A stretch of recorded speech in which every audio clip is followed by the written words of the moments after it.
Primeramente, definiremos los conceptos fundamentales de la ley de Newton. Dentro de la ley de Newton nos podemos encontrar conceptos básicos de la física, que son necesarios de entender para comprender y adentrarnos en la ley de Newton. Esos conceptos son los siguientes. Cuerpo, que es todo aquello que posee una masa y un lugar en el espacio. Masa, que es la magnitud de física que permite expresar la cantidad de materia que contiene un cuerpo. En el Sistema Internacional de Medidas, su unidad es el kilogramo. El tiempo, que es la magnitud física con la que medimos la duración o separación de acontecimientos sujetos a cambio de los sistemas o sujetos a observación. La velocidad, que es la magnitud física con la que se expresa la variación de posición de un objeto en función del tiempo, o la distancia recorrida por el objeto por una unidad de tiempo.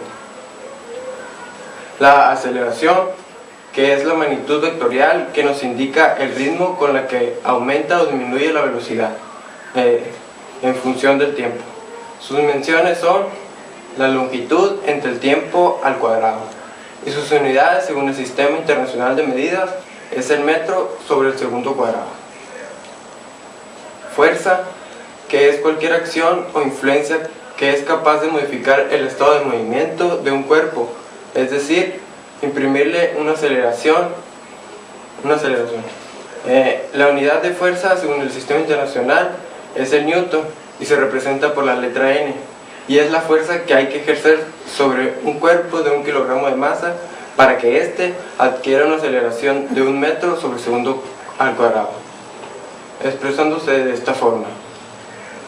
Newton es igual a 1 kilogramo por 1 metro sobre segundo cuadrado.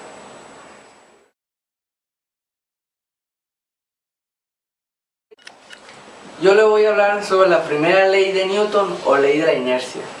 Esta ley postula que todo cuerpo en reposo sigue en reposo a menos que sobre él actúe una fuerza externa. Un cuerpo en movimiento continúa moviéndose con velocidad constante a menos que sobre él actúe una fuerza externa. Un ejemplo de ello es que tenemos un hielo y lo empujamos sobre una mesa. Este se va a deslizar y luego se va a parar. Si la mesa está húmeda, el hielo recorre un espacio mayor antes de pararse.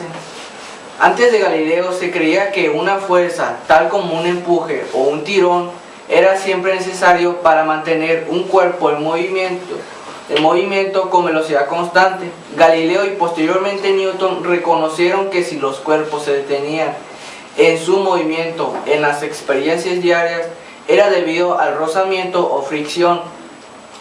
Si este se reduce, el cambio de la velocidad se reduce. Una capa de agua es especialmente efectiva para reducir el rozamiento, permitiendo que el objeto se deslice a una gran distancia con un pequeño cambio en su velocidad. Si se eliminan todas las fuerzas externas que actúan sobre un cuerpo, su velocidad no cambiará. Una propiedad de la materia que Galileo describía como en su inercia. Esta conclusión, restablecida por Newton como su primera ley, se llamaba también ley de la inercia. Ahora les voy a hablar sobre los sistemas de referencia inerciales. La primera ley de Newton no distingue entre un objeto en reposo y un objeto que no se mueve con velocidad constante distinta de cero.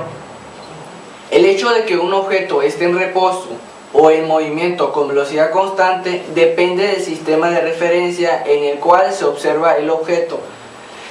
Por ejemplo, consideremos una pelota situada en la bandeja de un asiento que vuela en trayectoria horizontal en un sistema de coordenadas ligado al avión, es decir, en el sistema de referencia al avión. La pelota está en reposo y permanecerá en reposo relativo al avión en tanto éste vuele en una velocidad constante.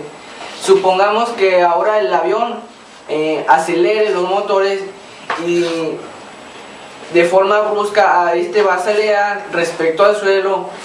Aquí es donde observaremos que al momento de acelerar la pelota retrocede acelerando con respecto al avión, incluso cuando no actúa ninguna fuerza sobre ella. Un sistema de referencia que acelera respecto de un sistema inercial no es un sistema de referencia inercial. Y si la primera ley de Newton nos proporciona el criterio para determinar si un sistema de referencia es inercial, de hecho es inútil pensar que la primera ley de Newton como un criterio que define cómo los sistemas de referencia son inerciales. Ahora les voy a hablar sobre la fuerza debida a la gravedad, que es el peso. Si dejamos caer un objeto cerca de la superficie terrestre, el objeto acelera hacia la Tierra.